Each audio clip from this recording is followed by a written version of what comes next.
2, 3, 4, 5, 6, 7, 8, 9, 10 plants. Potatoes out through there.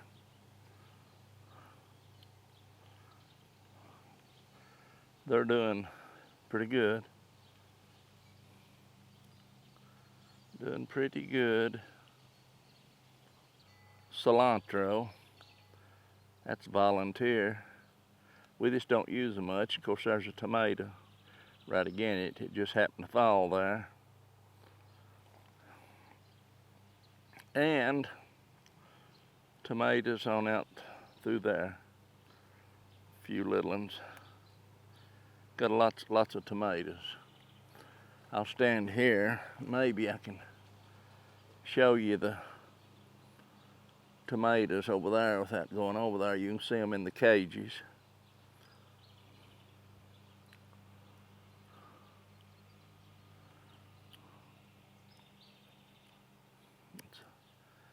The Egyptian walking onions are standing pretty tall there. Back to the tomatoes.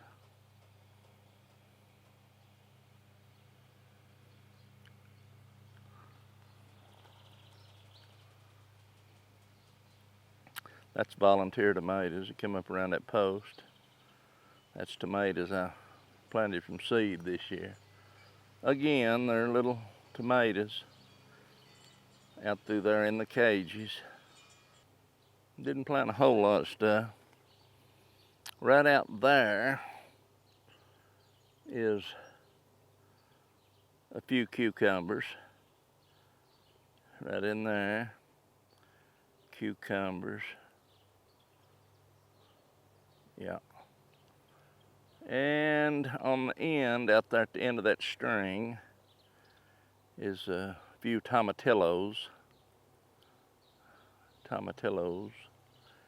That's the asparagus that come up. I had an asparagus patch out there and I tilled it up because the weeds just took it over, Johnson grass and stuff.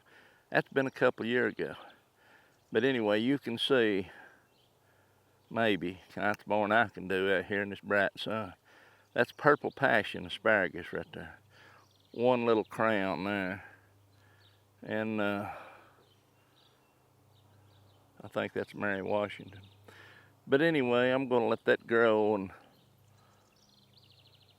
go to seed. And maybe we can grab the seed and plant it and get some starch from it. I'll order some anyway next year. Now that's the little onions, the last onions I planted right there in the egg crates. That's the little onions, and then you can see the first set of onions that I planted in the egg crate. They're coming along good. They're doing well.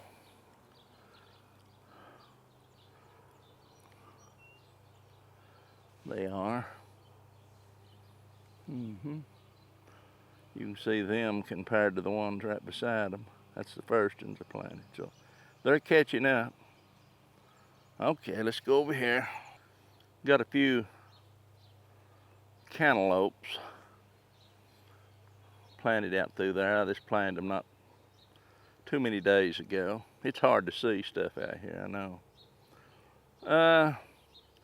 My tomatoes that I've got growing up a trampoline plant right there. At every post there'll be a tomato. That's a little gardener's delight. Those have really took off growing. It's just amazing how they've grown.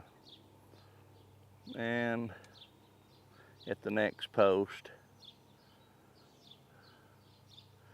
right there. Well, actually, I can't see. It's bright out here. I think that's it. And then right there at the other post is one. Goes all the way around that trampoline. Goes all the way around it. You can see the garlic out through there that's everywhere. And that's all volunteer garlic. I broke the bloom stalks off the scapes a couple days ago. Got them all off. That's all. Most of that is elephant garlic. Most of it's elephant garlic. This is a volunteer plant that came up. Now, it came up in that bucket, and I pulled two out, and I got over here by the bean trellis. And what I was wanting to show you, if I can find them, is right there. Should be able to see some little tomatoes in there. So that'll probably be our first little tomatoes we get this year. Now I'm trying something. You can see where that come up in the bucket. I mean, what it's in, one of them mineral tubs. And I drove 2 T-posts, and then I put my tomato plant and wired it with stainless wire to those posts to hold that up. And that goes on up a pretty good little journey there. And then I've got some tomato spools up there to get it started, going up that into that cage, and it's getting close right now. It's growing. So anyway, that's what I've got another, and I'm going to do like that too. I got to thinking, you know, that's pretty good simple way to do stuff right there, to make something. Those tomato hangers or tomato spools, I'm just using them to get that plant up in that cage, and then the limbs will go out of that cage. I'm not going to prune that. I'm just going to let that bush, whatever it wants to do once it gets up there. I'll keep it naturally pruned around the very bottom, but it's going to be up toward the top, and then it's going to lock into that cage, and that'll support it. It'll probably grow out the top and then fall over and start growing back down. That's the plans anyway. I don't know if it'll work or not. Let's walk over here. You can see right here, I've got some little lettuce plants planted, and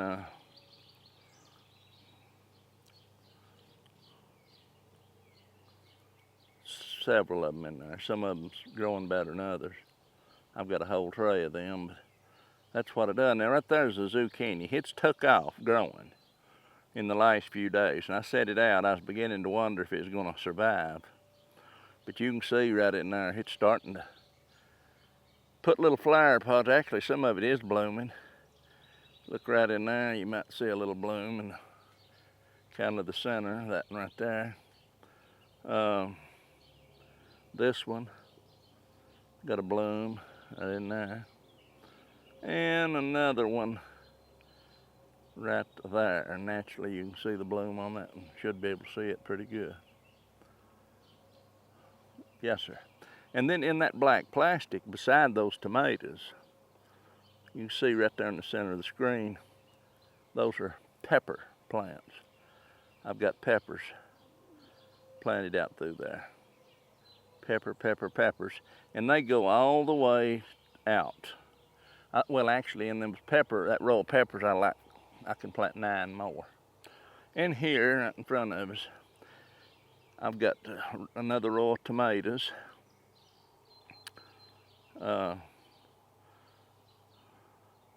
These right up through here, they're having a rough time getting started. And then right back into the cilantro and on out through there. Plenty of Egyptian walking onions. I'll have plenty of them to sell this year, surely. If anybody wants any Egyptian walking onions, you can see them doing their number there.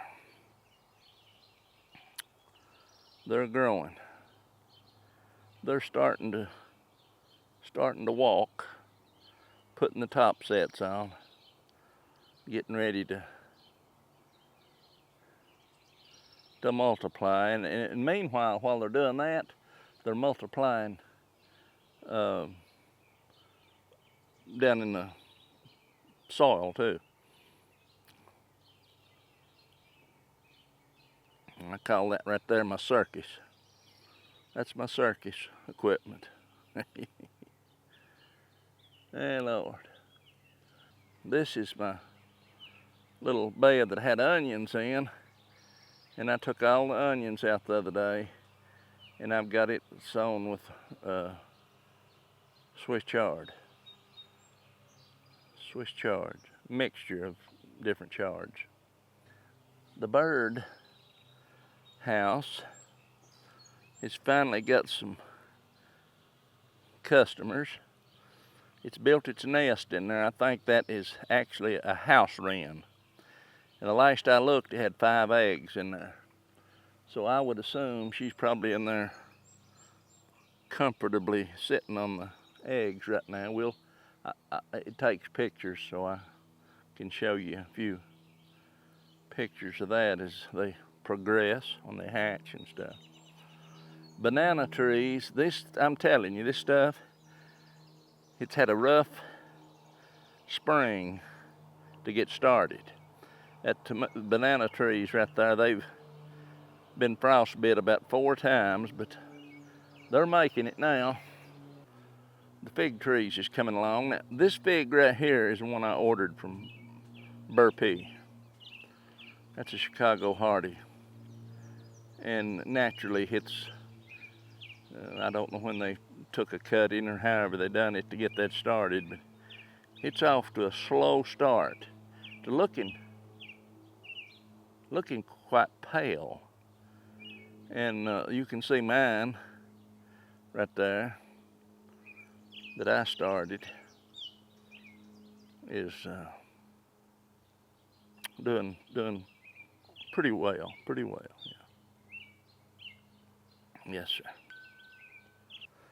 I've got a piece of 20 gauge copper wire that's run through that tomato stalk right there. I'm going to bend that around where it'll not be a moving, like that. And that's supposed to release copper and put copper into the soil or into the plant to deal with diseases that you can get in your tomatoes. Fungal diseases, I think. So you can see probably the copper right there in that stalk.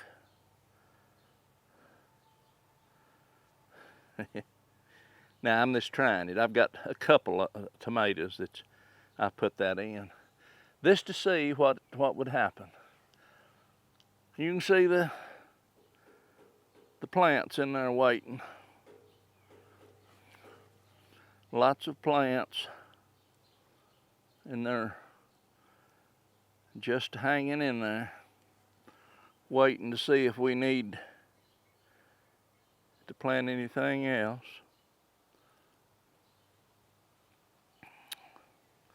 Planted a row or a tray of corn right there, and I don't think a stalk's come up. I'll go in there and look a minute. See my lettuce right there? It's a doing good. Let me go check that corn.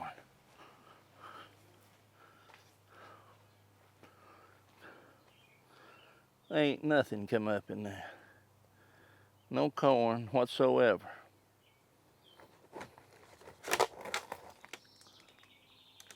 By now I don't think it's gonna come up. Let me pull one out and see.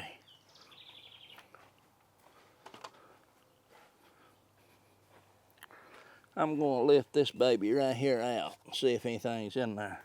I don't know if you can see this or not. I'm gonna open that up and see.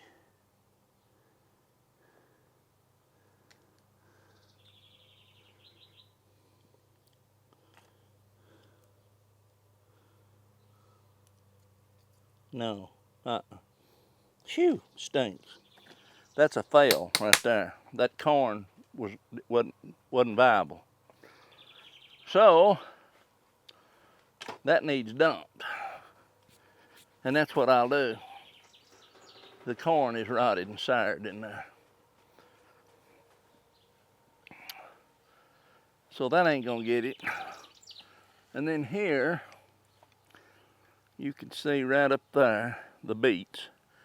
They're starting to show off a little bit. They are.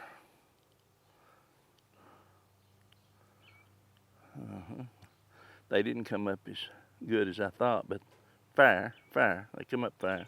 Tomatoes, again, they're hanging out.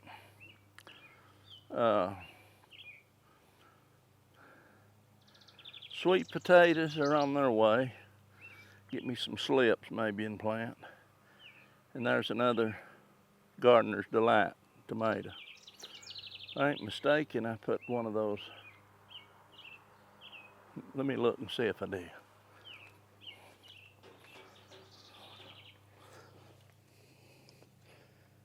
No, I don't know. Oh, I think I put it in one of them over here. But anyway, I've got 2 tomatoes with that copper in it. Of course, I bought 360 foot of copper, like a nut. But it'll work out. Garlic, cucumber, Swiss chard, melons, cantaloupe, and watermelon. They're on the other side of the Egyptian walking onions. And lots of onions, 1 row of potatoes, and as of right now, I've got about 2.5 rows of tomatoes out. I'm gonna walk over here and sit down just a minute. Now I've got more lettuce over here, and they stuff is planted here and there. Here and there. Yeah, I think what I'll do is sit down here. It's hot. It's hot today. I don't mean warm. I mean it's hot. It's hot. If I can get situated, I'll sit down here. Whew. Goodness gracious.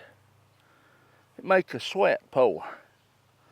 It does. Of course, this big hat insulates your head and kind of keeps the sun from beating down on your ears and nose.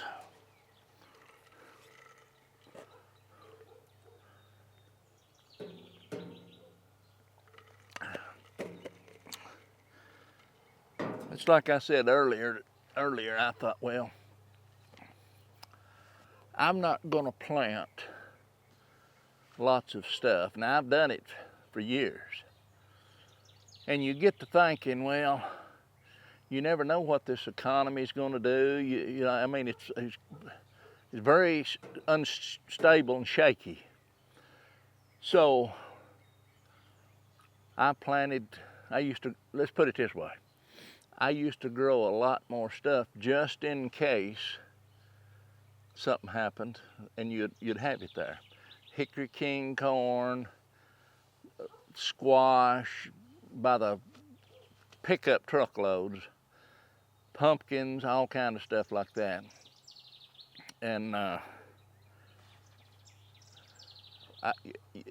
you've seen me in some of them older videos growing the hickory king corn and letting it dry and shucking it, hanging it up to dry.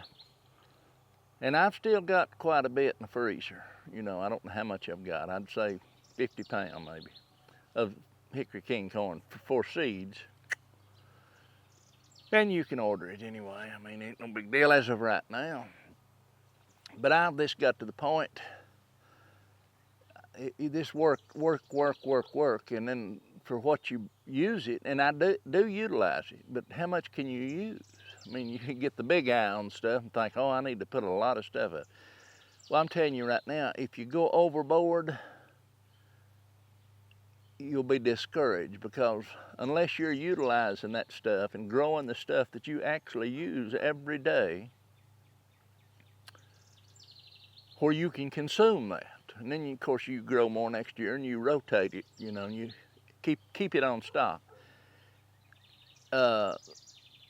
You'll get burnt out. You'll think, well, why am I doing this? Why am I growing all this stuff? And just like I said earlier in the video, I may use like for instance, fennel. I love it, but I get to thinking back, and I might have utilized that fennel and made a meal out of the fennel 2 to 3 times a year. I can skip that. I can skip that if I can't get it, or then if I decide I want it next year, I'll grow me a dozen stalks. I'm talking about the bulb fennel. By the way, you can take fennel and garlic and saute them, cook them together. It don't sound like it goes together, but let me tell you something. It's very, very, very good tasting. It goes together well. I used to grow 4 to 6 rows of potatoes every year. You'd grow them potatoes and fight the potato bugs, and then you got to go out and you get your potatoes, you bring them in. I'm not saying there's nothing wrong with that. Then you take those potatoes and you bring them out, dry them a little bit. You gotta have a place in the shade, prefer under a tree or anywhere. Let them lay there and dry a little bit. Let that skin toughen up. This trees are blowing, making awful noise or what. You let the skin dry. Let me see if I can't stop that. Right now, I'll take these onion blades. I'll lubricate that with onion blades. Shouldn't do it now, but it probably will. What was I saying? Potatoes. I'd grow a lot of potatoes. Now, put them in the big trays, pack them into the cellar, stack them up, and then we'd, for a while, go down there and get potatoes, and then all at once, you know, it may be a raining or snowing or whatever. And if you're going to the store, my wife, Stephanie, she'd pick up a bag of potatoes. 50-pound bag of potatoes, I think, was somewhere between $16 and $20. And I thought, my goodness.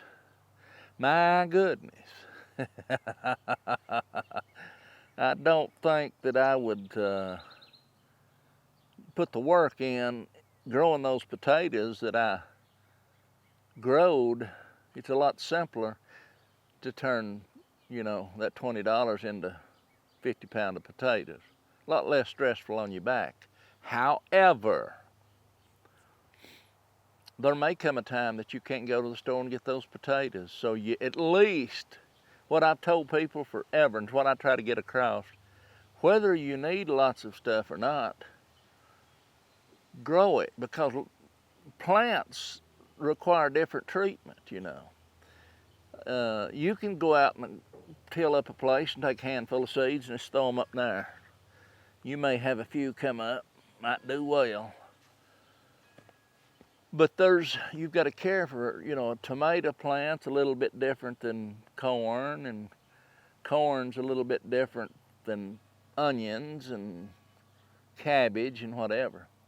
You need to learn what it takes, you know, learn what to do when you have a problem, when the cabbage moths fly in, and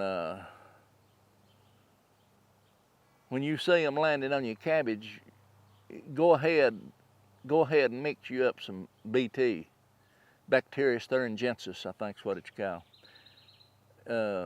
It's safe, and it will wipe those little caterpillars out, any caterpillar practically. It'll wipe them out. And if you don't, they will wipe your cabbage out. They won't be nothing but a little stab sticking up there. They'll just eat it up. And then there's this pest. You learn, when you're growing something like that, you kind of learn as you grow that particular item for several years what you can do to avoid major losses and catastrophes. I'm focusing myself this year. That don't mean that things will work out better. by no means. Usually when you start focusing, I'm going to really grow a lot of these, you'll have a tragic mishap somewhere. But my focal point this year is more on tomatoes. And I've got tomatoes in there that, in the greenhouse, that I've not even planted and probably won't, because I've got 20 or 25 different kinds of tomatoes. So the Cherokee Purple out here is what I'm focusing on, and lots of, I've got some Gardner Delight, and they're Tommy toes. I've got some, I think a few Roma,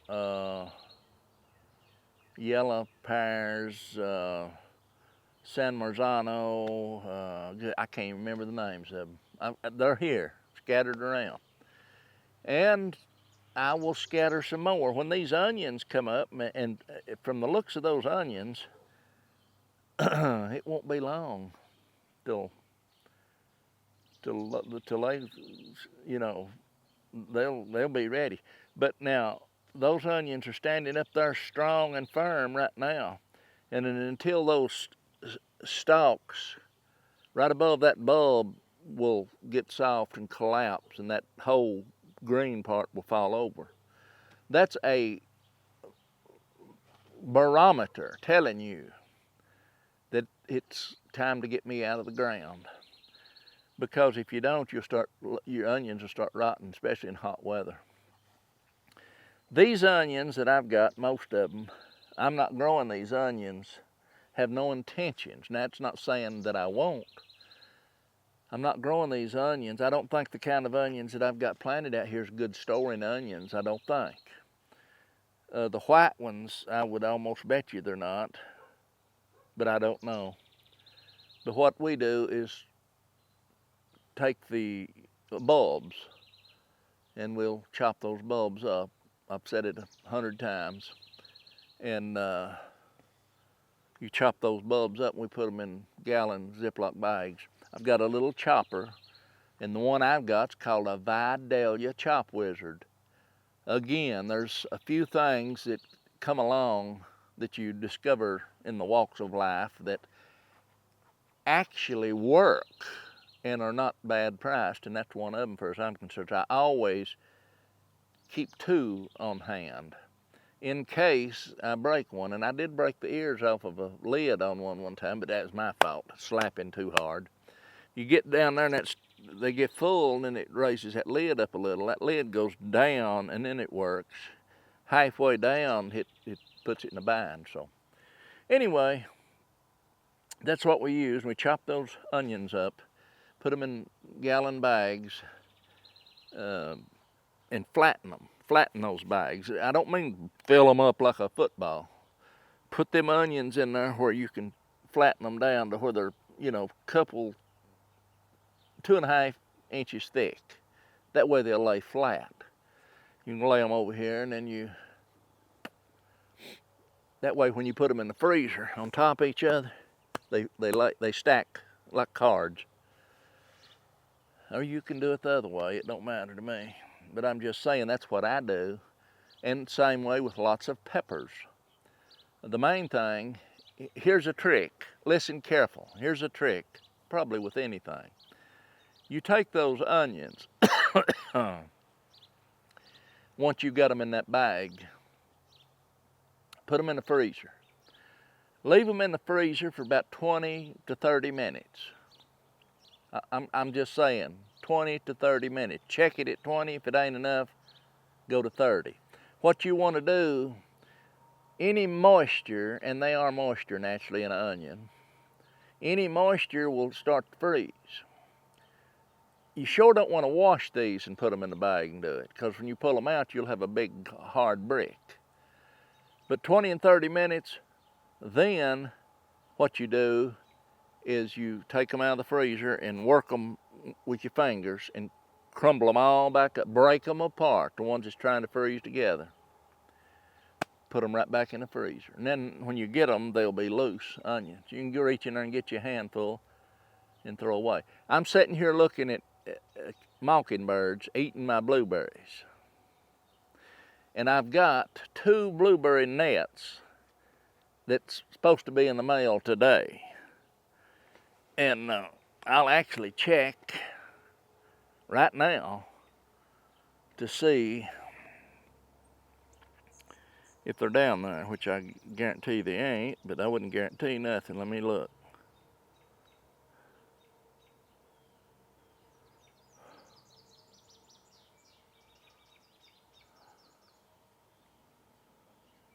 I don't see nothing. I don't see they ain't there yet. The mail ain't run. But they're on their way. But I've got owls hanging over there. Those owl statues. That I've got snakes laying in the artificial snakes laying up in there. It don't take them long. You can't keep them out. But anyway, I've got some nets that the quick as they get here will be put around those blueberries. Because I'm telling you, they will pack every one off. And it's not just the mockingbirds. Redbirds, robins is one of the world's worst. Just not all birds, but a lot of different breeds of birds. They'll just eat. And I'm talking about the minute those blueberries start turning purple, they're there to start filling their gullet. And I hate to kill them and shoot them. You could sit out here all day and shoot and kill birds, and you'd just have a bunch of dead birds, and they'd still be coming in eating them blueberries. Again, I don't like killing them. But getting back to what I was saying, you know, this year on the garden, I tried to pick out what we eat the most of. We make salsa, lots of salsa. So I thought, well, we need to focus on salsa, which that'll be onions and peppers, and we got jalapenos, bells, and Thai peppers. I don't know about the Thai. Got tomatillos out there, plenty of tomatoes if they do good, and garlic. That's what I'm focused on more this year. Focus on what you need, and don't get excited. Main thing's stay calm, if it's possible, in these way things is going. You never know, you know. You can all you know, if you're an average American, I've heard people say, "Why, it don't affect me." Inflation, deflation,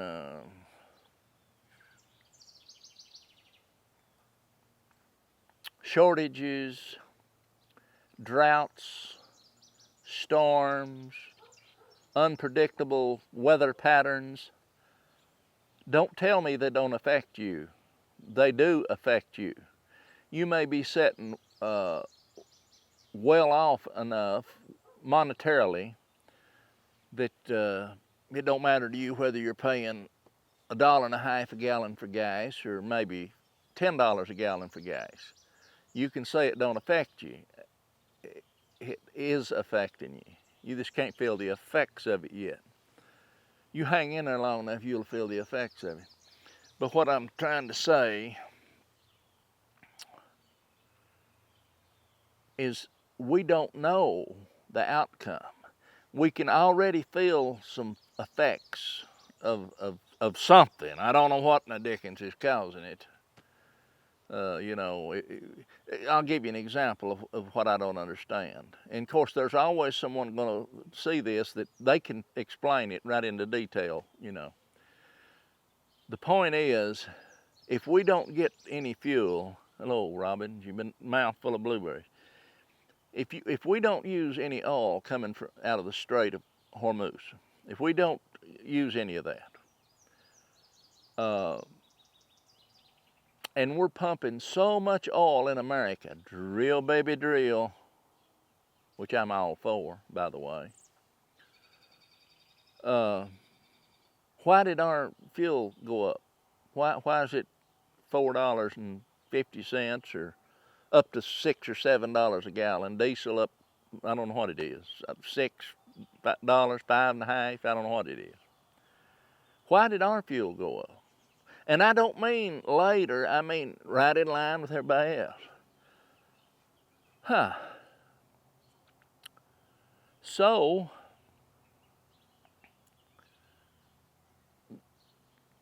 not only the fuel prices going up, the consequences of the fuel prices going up will slide in the back door later. So these truck drivers that haul stuff, I said truck drivers, these truck drivers with their trucking companies burn a lot of fuel out there on the road, and everything you consume practically, unless you're growing it in the garden, is shipped on a truck, including the seeds you buy that goes in the garden unless you save your own. To get to Walmart or any other store, it come in on a truck burning diesel. So you and me are going to pay the price for that. They're not going to, we're going to pay. The consumer is the one that gets the raw end of the deal. Not only that, electric prices goes up, water prices, everything goes up most of the time, but your paycheck, it don't go up. And that's what's going to happen, and it'll get worse before it gets better. I'll assure you, it'll get worse before it gets better. So that's not why I grow gardens. I enjoy growing them, and it does help on the grocery bill. Me and my wife, we don't eat that much food.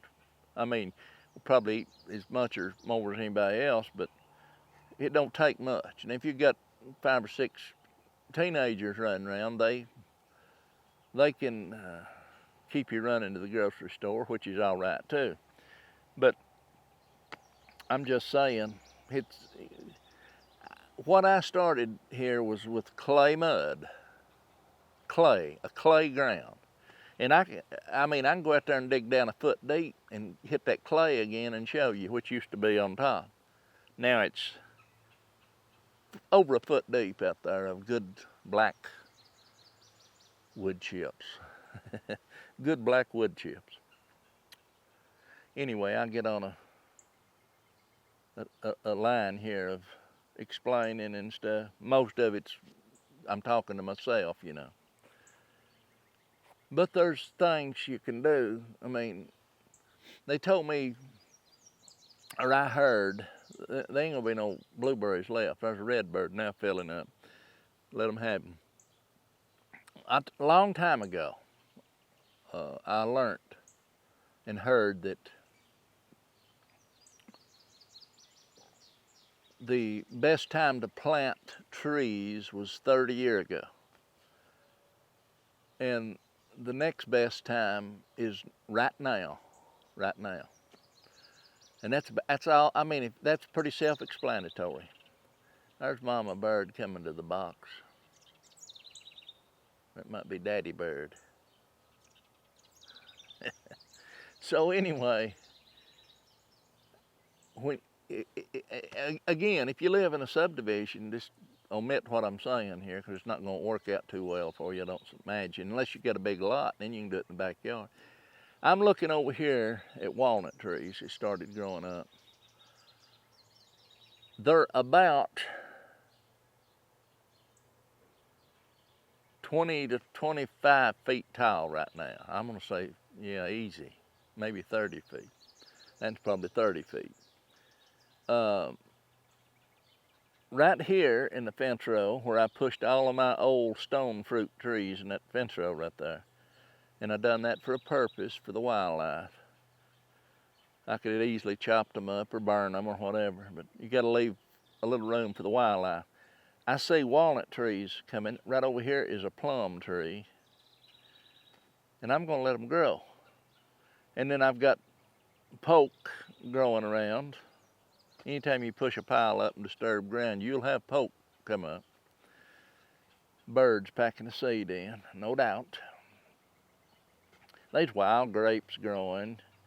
There's raspberries growing, wild blackberries growing, persimmon tree, and I've got 2 wild persimmons. Only two that I know that's on this property, right behind those over in the woods. I've got some persimmon trees down here where I've got my beehives, lots of pear trees, apple trees. Now I went through that cycle in my area right here, and I fought and sprayed and trimmed and pruned these fruit trees, and I stopped one day and wiping the sweat off my head, soaking wet. And I thought, what in the world am I doing here? I didn't buy these trees for me to work for them. I bought these trees for those trees to work for me. And I started going through the game of elimination, and I got to thinking back, when did I have a major problem with June bugs and Japanese beetles coming in? When I planted the stone fruit. Every year, I think I got 2 years with pretty good little harvests off of the peaches and stuff. The plums never amounted to nothing, not a hill of beans. You want, let's take my word for it. So I thought, well, let's see, what chestnut trees, don't touch them. You might need to prune them every once in a while. Mine's 40 feet tall, let them go. I'll worry about pruning when pruning time comes. Persimmons, no problem. Pawpaws, no problem. Apples, no problems, but very few apples unless you do deal with them. Spray them with poison. And fungicides. Spray them. Come a little shower of rain. Back out there and spray them again. Spend $200 worth of fruit tree spray. Fruit tree dormant oil spray. Sounds that all over them. Go buy you a bushel of apples. Haney's Appledale Farm straight across the lake over here. And if you think they don't spray them, go over and sit and watch. A big tractor goes through with this big round sprayer spraying out the back, and it's fogging everything up. They're sprayed heavily. And I would assume strawberries from Florida is too, and grapes from Napa Valley or wherever, you know. And we eat it. Spray to kill the animals or the insects, spray to kill them, but we're immune. No, I've got news for you, we're not. And it's a sad thing, but everything in the store is full of toxins. Anyway, I could go on and on and on and on. What I'm saying is, grow your garden.